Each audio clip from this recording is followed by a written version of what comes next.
बहुत समय पहले की बात है। दूर दराज पहाड़ों और नदियों से घिरे एक घने जंगल का नाम था धैर्यवन। ये जंगल अपने आप में अनोखा था। यहाँ पेड़ पौधे, नदियाँ, हवाएं और जानवर सब एक दूसरे से बात करते थे, एक दूसरे से सीखते थे। इस जंगल की सबसे बड़ी पहचान थी सब्र। कहा जाता था कि जो भी यहाँ सब्र से काम लेता है, प्रकृति उसे उसका फल जरूर देती है। धैर्य वन में कई तरह के जानवर रहते थे। नीलू हिरण, जो तेज दौड़ सकता था लेकिन बहुत उतावला था। भोलू भालू, ताकतवर लेकिन आलसी। चीकू बंदर, चालाक और शरारती। मंथर कछुआ, बहुत धीमा लेकिन शांत और धैर्यवान।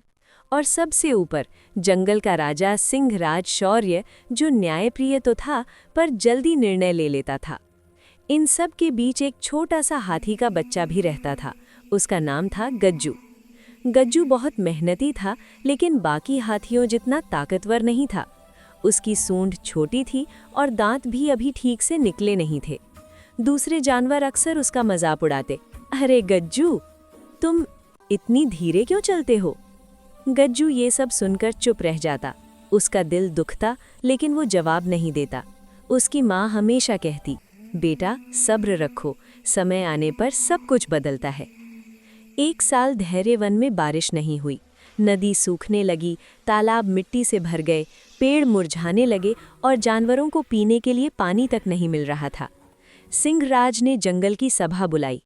अगर जल्द पानी का इंतजाम नहीं हुआ, सिंह गरजा, तो हमें जंगल छोड़ना पड़ेगा। नीलू हिरण बोला, मैं तेज दौड़कर दूर की नदी से रास्ता खोज लाऊंगा। चीकू बंदर बोला, मैं ऊंचे पेड़ों पर चढ़कर देखता हूँ। भोलू भालू बोला, मैं जमीन खोदकर पानी निकाल दूंगा। सब अपने अपने तरीके से जल्दबाजी में काम करने लगे। नीलू हिरण दूर तक दौड़ा लेकिन गर्मी और थकान से बेहोश हो गया। चीकू बंदर एक ऊंचे पेड़ से गिर पड़ा। भोलू ने जमीन गलत जगह खोद दी जिससे बचा खुचा पानी भी बह गया। पूरा जंगल निराश हो गया। गज्जू चुपचाप सब देख रहा था। तभी मंथर कछुआ आगे आया और बोला, राजा शौर्य, जल्दबाजी से कुछ नहीं मिलेगा, हमें सब्र से सोचकर काम करना होगा। सिंह ने गुस्से में कहा, अब सब्र का समय नहीं है।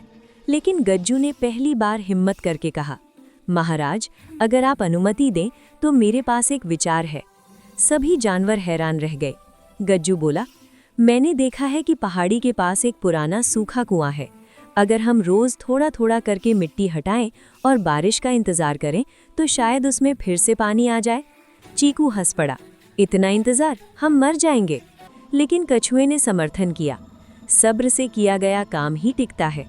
राजा ने आखिरकार अनुमति दे दी। हर दिन गज्जू, कछुआ और कुछ जानवर धीरे धीरे कुएं की सफाई करने लगे। कोई दिन ऐसा आता जब कुछ नहीं होता, कोई दिन ऐसा जब सिर्फ उम्मीद बचती। बाकी जानवर बार बार ताना मारते, अभी तक पानी नहीं आया, बेकार मेहनत। लेकिन गज्जू चुपचाप काम करता रहा। उसकी माँ की बात उसे याद रहती, सब्र का फल मीठा होता है। एक रात अचानक आसमान में बादल घिर आए, हल्की बारिश शुरू हुई।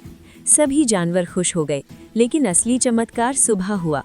जिस कुएं को गज्जू और कछुआ साफ कर रहे थे, वहां स्वच्छ पानी भर गया था। पूरा जंगल दौड़ पड़ा। सिंहराज ने गज्जू को बुलाया और कहा, आज तुमने हमें सिखाया कि ताकत या तेजी नहीं, सब्र और समझदारी ही असली शक्ति है। नीलू ने माफी मांगी, चीकू शर्मिंदा हुआ, भोलू ने गज्जू को गले लगा लिया। स्टार। गज्जू का सम्मान। गज्जू को जंगल का धैर्य रक्षक बनाया गया। अब जब भी कोई समस्या आती, सभी पहले यही पूछते, गज्जू तुम क्या सोचते हो? कहानी की सीख, जो सब्र रखता है वही सही समय पर सही फल पाता है। जल्दबाजी नुकसान देती है, धैर्य समाधान लाता है। सब्र कमजोरी नहीं, सब्र शक्ति है। अगर आपको ये कहानी पसंद आई हो तो लाइक, शेयर और सब्सक्राइब जरूर करें।